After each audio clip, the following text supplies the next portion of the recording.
You have a right to end any conversation that you don't want to have. And just because you're invited to an argument does not mean you have to attend that argument. Hey babe, welcome to my channel. My name is Dale Pasco. Since you are here, I believe it's safe to say that you are a lover of all things womanhood, femininity from a faith perspective, and all of the other amazing things that come up in conversations with healthy women. Before we get into everything, make sure you go ahead and hit subscribe if you have not yet done so. I love to meet new people, so you can connect with me on other social media platforms as well. And make sure you tune in every week for new videos on the topics that I just mentioned. Today, I am going to share 12 ways that you can become a woman who is no longer argumentative and really protective of your space, your mind, your heart, and not allowing yourself to waste energy on conversations that really serve you no purpose. I want to pass this on to you because it really is a game changer. And being a woman who is learning to embrace more and more of her femininity every day, conversation is one of those huge pieces. Definitely understanding how to communicate, what to say, what not to say, when to say it, who to say it to, how to say it, really does play a major part in your willingness and ability to give yourself permission to be more feminine.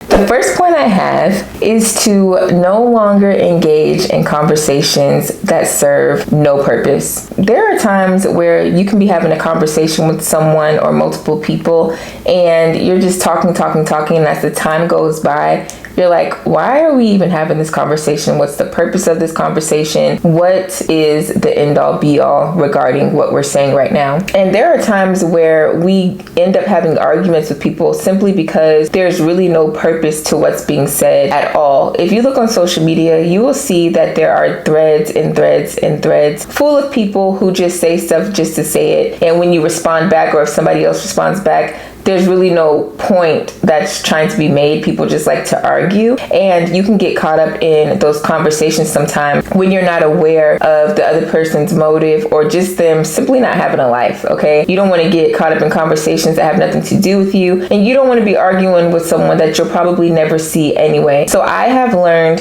to stop engaging in conversations that really serve no purpose. Another thing that is very beneficial and that will help you to stop being argumentative is choosing to end arguments before they even begin. Okay, when you notice that somebody's trying to take you there and you really don't even have the time to go there, the conversation doesn't even warrant going to whatever place they're trying to take you to, end that argument before it even goes there. When you're in a conversation and it starts getting heated, you can choose to be the one who says, listen, I'm going to go ahead and let this go. A lot of times we don't end arguments because of pride and we don't want people to get over on us. But once you move that out the way and it's just like, it is what it is, I don't even care. Listen, you will feel so much more at peace. You can go to sleep at night knowing that you didn't even entertain the conversation. Part of being more feminine is knowing when to and how to diffuse certain conversations so that they don't even have to go there. Or there are times where people intentionally try to get you riled up because they're trying to pull you out of character. They want to be victims. They want to just piss you off, or simply they just feel like arguing. And you got to see the bigger picture. Now, if you want to have a civilized conversation, we can do that. And even if we don't agree, that's perfectly fine. But what I'm not going to do is waste my emotional energy, my time, anything on going back and forth with you. Remember, you have a right to end any conversation that you don't want to have. And just because you're invited to an argument does not mean you have to attend that argument. This kind of goes with the second one, but understand that sometimes maintaining peace means letting them have it. Like, listen, you can have it. You can do whatever you want with it. You can take it wherever you want. You can keep talking to yourself over there. I'm just not going to be a part of it. But maintaining my peace is more important than me trying to prove to you that I'm right or you're wrong or whatever, that I did do it, that I did not do it. I don't have time to be trying to prove anything. So instead, I'm going to choose peace. peace, and you can choose whatever you want to choose. You can address issues without being moved and without being bothered. I'll say without being moved. There are times when we're going to address issues and be unmoved, but still feel bothered by the situation at hand. You have feelings, you have emotions, and those are things that you have to deal with accordingly. However, choosing not to be moved by a situation or a conversation just because it's being had is definitely a choice, and it requires a lot of self-control. It requires work. It requires patience. It requires practice. These things may be some things that you don't get overnight, but as you practice them and put them into play, conversation after conversation, you will find that you're not so quick to just react, but you rather respond. I speak about that often on my podcast, She's So Soft. Simply choosing to give yourself a moment to have conversations and ponder on what needs to be said so that you can respond out of maturity rather than react out of your feelings, your flesh, and immaturity. But you do not have to be moved. Remember that. You do not have to be moved just because a conversation is like tap dancing on those feelings and those emotions. I think sometimes when we think of addressing issues or being confrontational, we have to be in our feelings, we have to be pissed off or whatever. And it's like, no, I'm coming to you addressing this issue at hand, and I can talk to you in a civilized manner. I don't have to get all pissed off. I don't have to cuss you out. I don't have to bring up your childhood. I don't have to do any of that. Now, this is a huge one. Choosing not to be the pawn in someone else's strife or discontentment. Okay? Do not be the pawn between two other people. I was somewhere a few days ago and someone kept asking me what was going on with another individual. And I kept telling them, go to them and ask them. At one point in the conversation, they're like, oh, well, what, do you not want to get in the middle of it? And I'm like, it has nothing to do with me. So no, why would I want to be in the middle of this when you have the concern? I'm not going to be your pawn. I'm not going to be the one that you get to use to save your hand or keep your relationship healthy or whatever it is that you're trying to do. So I am choosing to tell you to go handle it with that person or figure out what's going on because it has nothing to do with me. And sometimes we can get in the middle of things simply because we are not putting or sending people where they need to go when they try to bring us junk, when they try to put us in the middle of their issues and their toxic situations. And so sometimes people will intentionally try to use you because they don't have the emotional bandwidth, or they're afraid to have a conversation, or they want to save face, and it's easier to send someone to address their issue rather than them go head on. It's important that as a woman who's learning to not be in mess and to not be argumentative, that you send people to go handle the business they need to handle and you move yourself out of the way. If it has nothing to do with me, do not bring it to me. Don't try to make it my issue. Do not try to team up with me and buddy with me so we can be against one person. That's not what I'm doing. That's not what I'm on. It's immature. It's trashy. It's toxic. And it's just real childish. Minding your own business will keep you out of a lot of arguments, drama, just a whole bunch of stuff that really has nothing to do with you. I am a queen of minding my business. If it has nothing to do with me, I don't care if we're in the same room and two people are right next to me having a conversation. I know how to tune them out and think about something totally different or focus on something else. And even if I do hear them, I'm not jumping in a conversation. I genuinely do not care. Mind your business. Tend to what you need to tend to for you and stay out of stuff that has nothing to do with you, because you will find yourself in some arguments or trouble that you could have definitely avoided had you not jumped into stuff that has nothing to do with you at all. So here's one that will help all of us. No longer wasting your breath trying to bring something to someone's attention when you know they don't care. Okay, so say you've been talking to someone and you're constantly trying to tell them like, hey, this makes me mad when you do this. I'm trying to figure out why you're doing this. I don't understand the purpose of this relationship. What's going on here? Why are we friends? Why are we boyfriend, girlfriend, whatever? You're constantly bringing something up to someone knowing that they really don't give a crap, because if they did, they would have shown you through their actions. Their words would be totally different. You would see some type of change. So if you notice that someone simply does not care, then you can remove yourself from that relationship, from that situation, from the room, from the conversation. I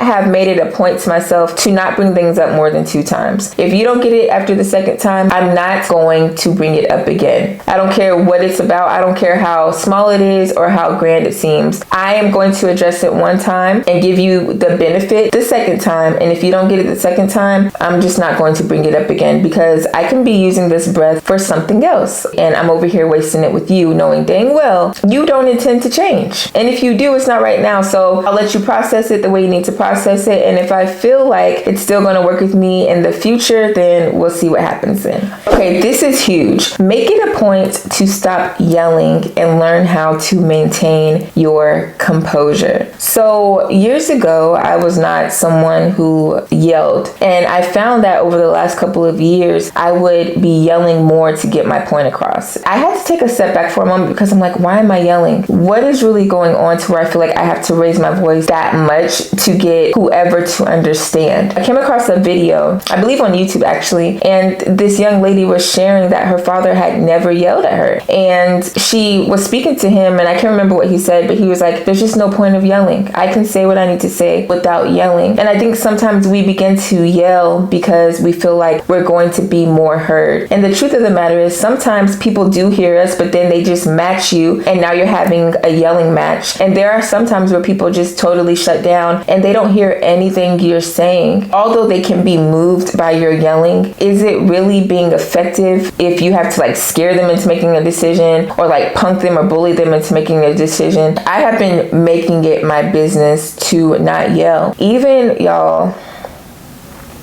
Even when I feel misunderstood, when I feel like I've said something 15, 16, 17, 11 different times, I'm not yelling. We're going to have this conversation. I'm going to address what I need to address. I'm going to say what I need to say. I'm going to hear what you need to say. And I'm going to move on. But you know how much like stress comes with having to raise your voice and act like this? Nah.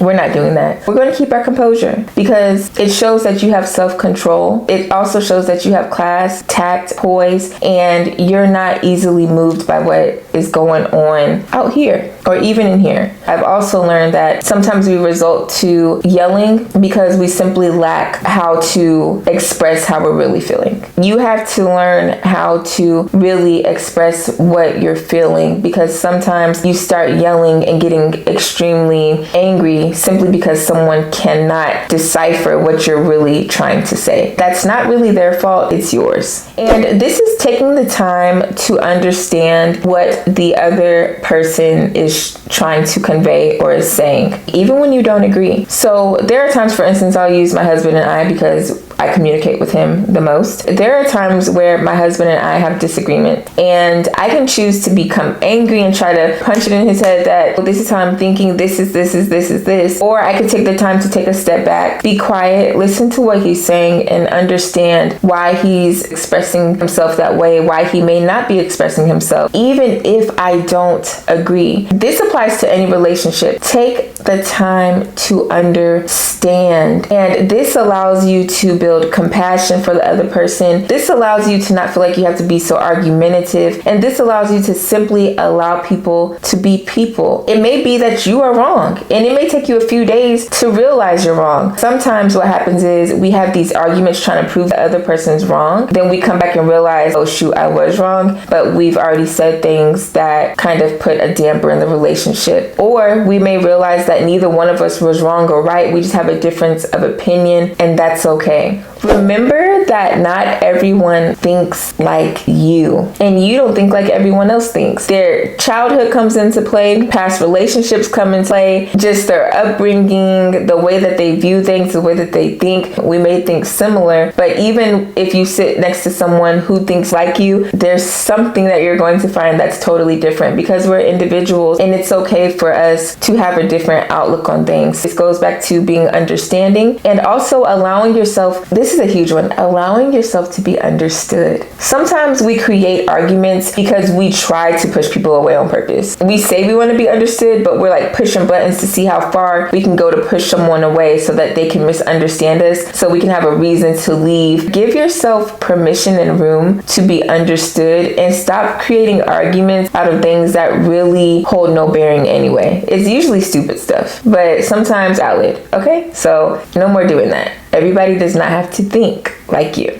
know that there is no such thing as common sense. A lot of people have sense, some people don't have sense. And this person that has sense may not have the same sense as this person over here. There have been times I have asked a question or someone's asked me a question, and it's like, how do you not know that you should not use the same towel you wash your face with as the one you wipe your butt with? Like, how is that not common sense? But people do it. So understand that there is no such thing as common sense. There are some things that people just genuinely do not know. It doesn't mean that they're trying to be hard or make things rough for you, or they're trying to start arguments or get under your skin. They genuinely do not know. And if we give people the grace and the space to simply learn, I think we won't be so argumentative, because you don't know everything either. So let me use this as a teachable moment rather than a moment where we're arguing and nobody learns anything.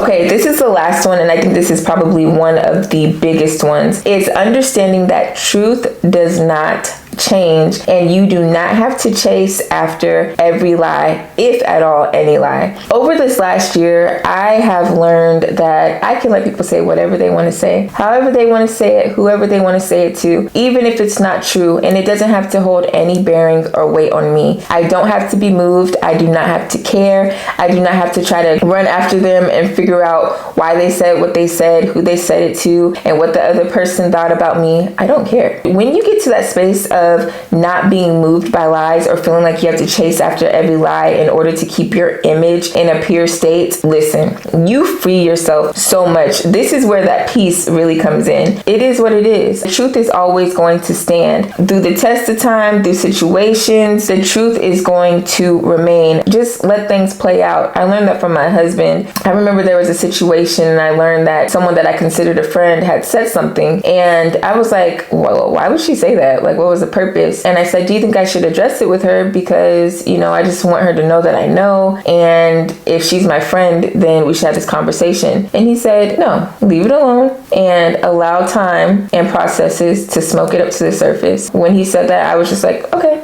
Sure enough, after a couple of months, she was coming to me having a conversation, basically telling on herself. She never brought up what I knew, but just listening to conversation, it's like, okay, you definitely said what I picked up on. Sometimes people say things and nobody tells you what's going on. It's just the Lord reveals it, and you don't have to chase stuff. Sometimes it just creates more issues for no reason, where you can just let it be and allow the Lord to fight for your name or to keep your name clear. Now, of course, use wisdom with this. Like, if you are in a situation and I don't know, I'm trying to think of something that would really be worth, I don't know, just use wisdom.